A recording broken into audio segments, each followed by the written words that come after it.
Hey y'all, my name is Sam and I'm the knitter, crocheter, hand dyer, and all-around creative person behind Crepe Myrtle Crafts.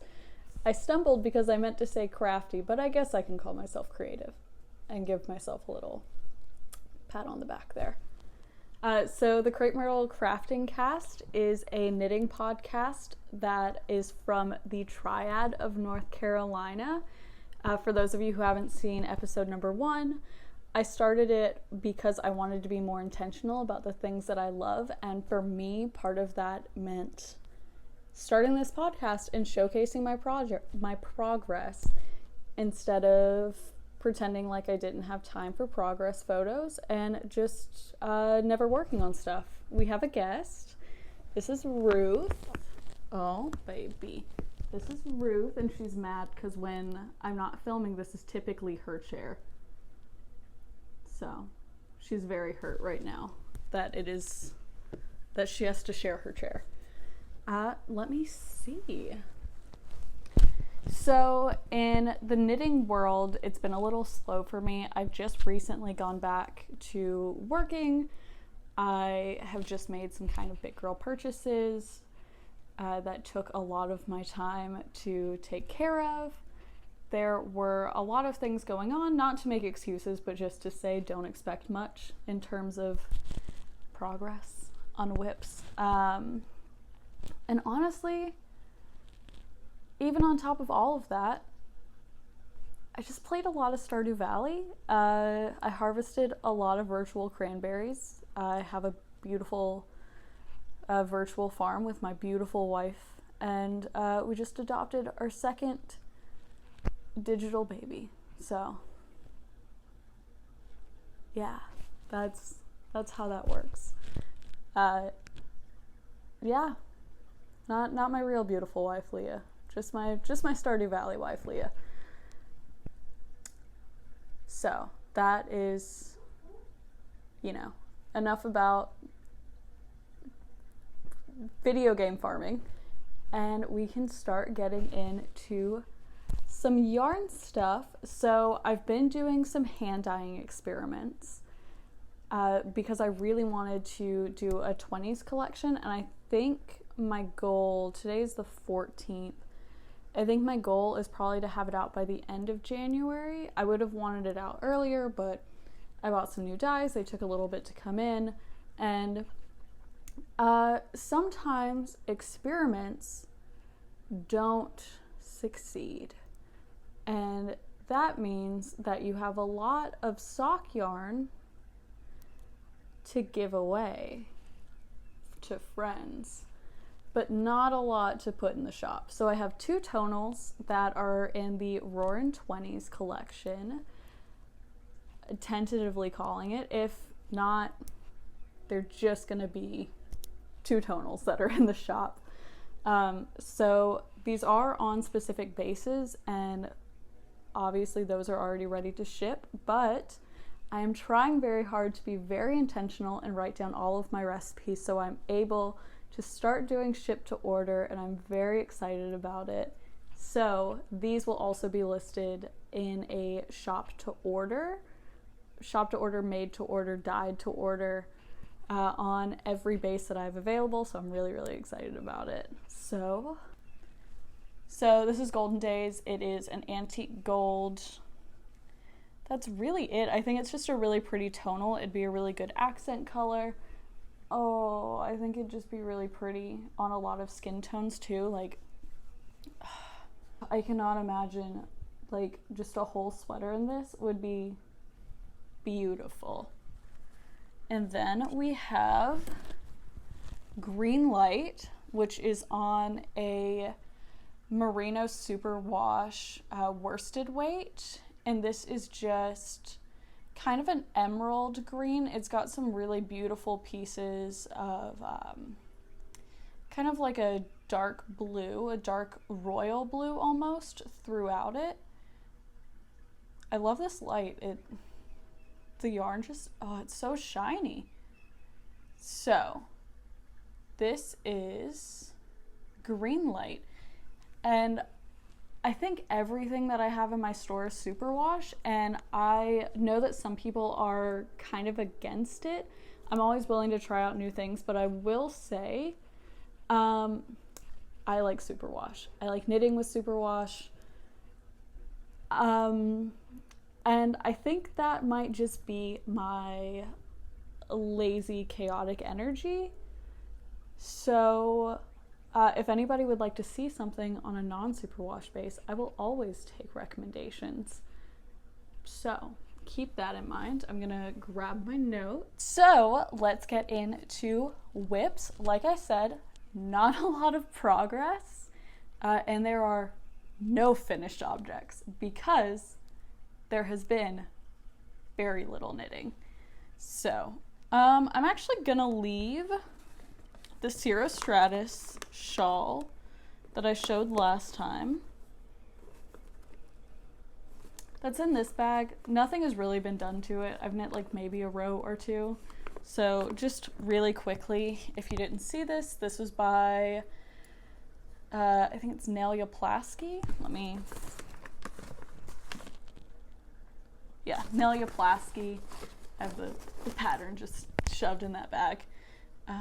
Let me see. Yeah, this is the right side. So here it is. This is on a one-off skein from Crepe Myrtle Crafts called Among the Clouds.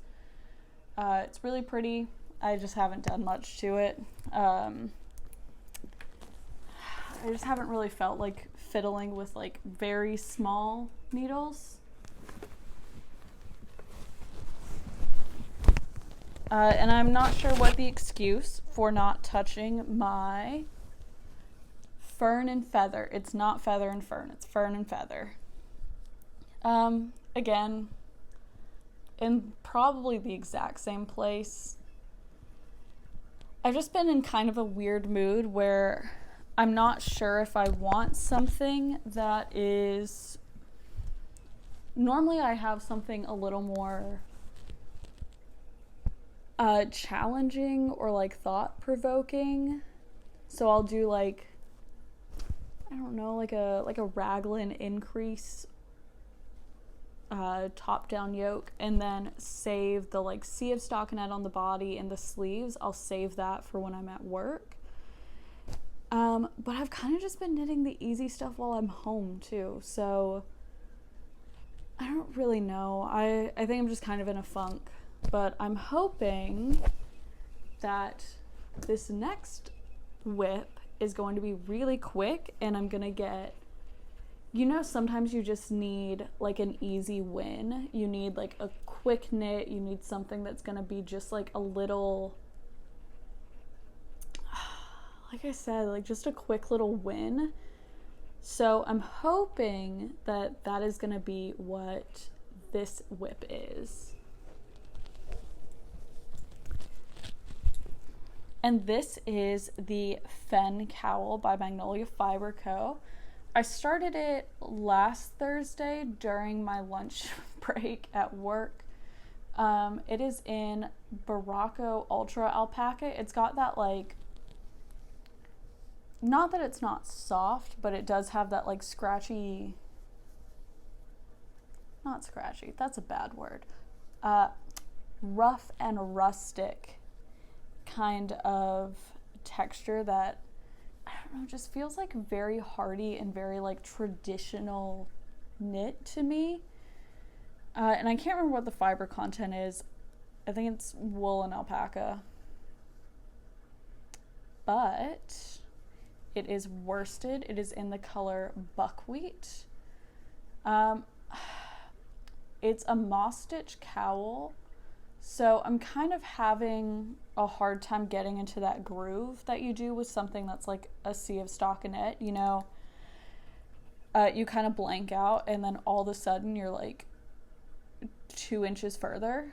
Especially they're on size 8 needles. I don't know why I pulled out the needle, but this is what a size 8 needle looks like, a size US 8. I would tell you what the millimeters are, but I don't remember it off the top of my head. And these are the worst part about these needles, is that is where that information was before I knit with it for 10 minutes. So I kind of want to guess. Is it like 4.5 millimeters, maybe? I don't think so. I don't think that sounds right. Okay. No, I'm not going to Google it. I'll put it down here if I'm correct. I don't think so. I think 4.5 is an H hook. Is that why I think that, maybe? Probably. I can check that one. Let me see. No, an H is a 5 millimeter. Ooh, maybe. Yeah, anybody who learned the US needle sizes and goes by millimeter now, I am so impressed, because I cannot, for some reason, actively do that in my brain, and I can't tell if it's because I'm bad at numbers or I'm bad at actualizing the sizes of things. So that's a fun fact, I guess. I don't know why I went on with that for so long, but here is, I've been trying very hard. Let me flip this inside out as it is supposed to be shown. I've been trying very hard to work on this. I work on it at long red lights and when I'm stopped in traffic at work or on my way to work. But I've been working on the Fen cowl the last couple lunches. I worked on this for maybe a lunch or two. I've also been writing show notes and trying really hard to get better at Ravelry and, trying to just be a little better and a little more intentional everywhere. But that means that during the longer setup period, that knitting kind of goes to the wayside. But I did add a couple inches to this. This is my Weekender by Andrea Mowry. And that is in Lion Brand jeans yarn in the color Top Stitch. And I have this it's cute it's a little macaron. Oh, there it is. Okay. Just reminding me which side is the back. It does have a split hem, so the back is longer, but I just like having my little buddy with me. Then, I think the whip that I've worked on the most, and get ready for one of the least exciting temperature blankets. I remember in the last podcast, I said that I thought I was going to have like a new color every day for like the first 6 days, and that was not the case at all. Oh, that was not the case.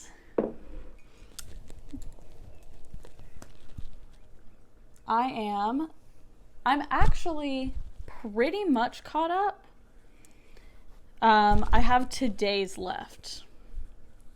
And let me see. I don't think I pulled it over. I don't think I wrote it down. I think it's 240. I think I cast on 240. They're on size 9 needles. Everything is worsted weight. It's all Caron Simply Soft. And if anyone's interested, I can link all of the colors that I'm using or write them down at least. Let me get back into my notes. But I am, if you look at this section, almost caught up. Like I said, it's 240 stitches across. I think it's either 240 or 160. Both of those numbers sound right. And I need to find out where I wrote that down, because I know I wrote it down somewhere. But my heart's really telling me 240. But now that I have finished casting it on, that number has completely escaped my brain. Like, I have almost no use for it other than telling you guys. So it may just be gone forever. I may have to count one day, but really, in all actuality, I don't know what the dimensions of this blanket are going to end up being. I don't even know what the current dimensions of this blanket are, and I really doubt that I ever will. It is all worsted weight Karen Simply Soft, and I can tell you the colors that I have used so far, or if anyone's interested, I can show you the temperature gauge that I have set up already. But I'm currently knitting the 14th, which is today, and you can see down here was my really exciting first week, and then we had like a weird heat wave in North Carolina. So from the bottom, this is Country Blue, then we have Pagoda, then we have Royal Blue, Pagoda, Country Blue, Pagoda, and then this bright seafoam-y blue, I guess is the best word, like this aqua, is Robin's Egg. And then today we have Pagoda again, which is such a pretty color, and I have friends asking for garments. And anybody who's not used to natural fibers, I always make something in acrylic just because it's easier to take care of. And I think I might make like a cardigan in this color for a friend, because I keep thinking about what I want to make her, and I think this color would look really nice on her. So that is really it. This is a really short podcast just because I don't have a lot this week, and I'm still kind of getting used to talking on camera and doing these things, because it still feels really weird, and it still feels really weird to put this out there. So I just want to say, I should have said this at the beginning, but I didn't, and I'm very sorry about that. But I do want to say that I'm so thankful for everyone who commented and was interested, and everyone who commented on my Instagram post or messaged me, and the people who have watched it. I am so excited, and it was so sweet, and everybody has been so nice, and it is honestly really heartwarming. So I guess that is it. It is a short one for podcast number 2, but thank you so much if you made it this far. I already love you. And feel free to comment or message me on YouTube or Instagram or Etsy shop, I guess. Anywhere, I guess, that you want to talk to me, if you do. And thank you so much for listening and watching. I guess both, but thank you so much.